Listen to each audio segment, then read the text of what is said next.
Welcome back in, everyone, and happy Monday to you. Happy almost end of June. July is right around the corner, and because of that, we are back with another Shuckers update for you.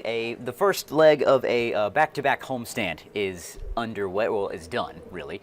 Shuckers finishing up their series with the Lookouts this week, and that is actually the end of the first half of the Shuckers season. They split up the minor league seasons into two halves. Let's just go ahead and get into what happened a little bit this week. The Shuckers split another series this week with the Lookouts, splitting it 3-3.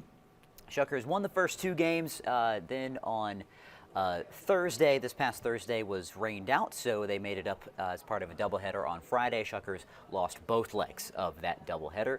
Picked another win back up on Saturday to get that third win, but then dropped the series finale on Sunday. So those going from the wins were 8-7 in a walk-off win on Tuesday, 2-1 on Wednesday, and then an 11-8 win on Saturday on the Marvel defenders of the Diamond Knights. So that's why you see some of those special jerseys that they had on in the clip right before this one. But yeah, that will wrap up the end of the first half of the season. The Shuckers finishing third in the Southern League South standings, as we said, split that series 3-3, and they finished the first half of the season 34-35.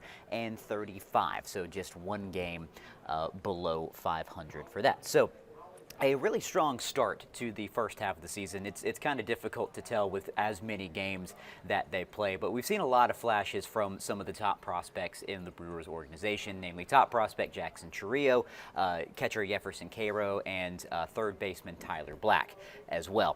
Who just became the second Shuckers player ever with 40 stolen bases. He got that 40th one on Sunday. But moving on to the second half of the season now, here's pitcher Caleb Bowman with a little bit of what has come to pass and what's up next for them.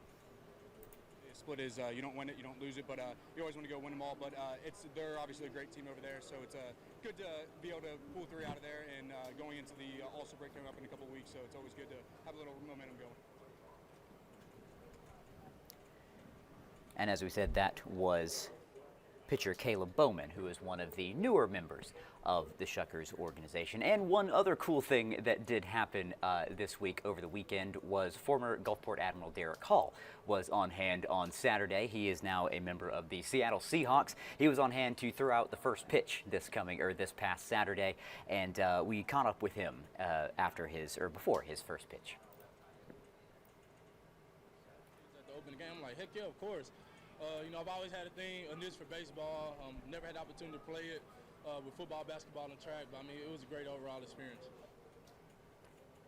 And a great overall experience indeed. He was a second-round pick to the Seattle Seahawks this year, so wanted to get a little bit of football action in here as well, as that is also coming up right around the corner. So let's take a very quick look at what is to come for the Shuckers. This week is a little bit different than usual because of a bit of a break. So we're already here looking, this is the Shuckers schedule, we're already here looking into July. Now normally they would start tomorrow on Tuesday, but this week they're taking a little bit of a break. They will start this series on Wednesday, Thursday, and Friday, and then go all the way through Monday. Now the reason why they're doing that is because the annual 3rd of July game, the Independence Day game, is also coming up in this series as well. So that is it's historically been one of the busiest games of the year at MGM Park. They also have a ton of things planned for Independence Day, both at the park during the game and after the game. It is always the biggest fireworks display of the year at MGM Park. So that game always very packed at MGM Park, always a lot of fun. So that will actually wrap up the series with the M Brave. So no games tomorrow as it would usually be.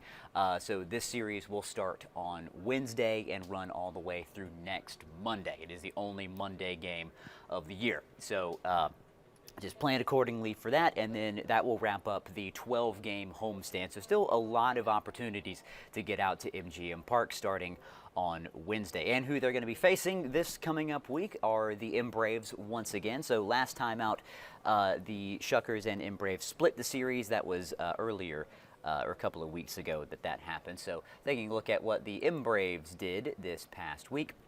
They won their series with Birmingham 4 games to, or excuse me, they lost their series to Birmingham 4 games to 2. And that was at home before coming here to Biloxi. So as we said, first half of the season is wrapping up. Let's take a look at where everybody finished. So Chattanooga and Pensacola were your winners of the first half of the season. So that means they are guaranteed a playoff spot once the regular season comes to an end. So really in the second half, what this all means is that everything just starts back over, really. You keep the same record, but you're really just starting. You have a first half and or first half record and a second half record. If you win either of the halves, you are still guaranteed a playoff spot once playoff time comes around.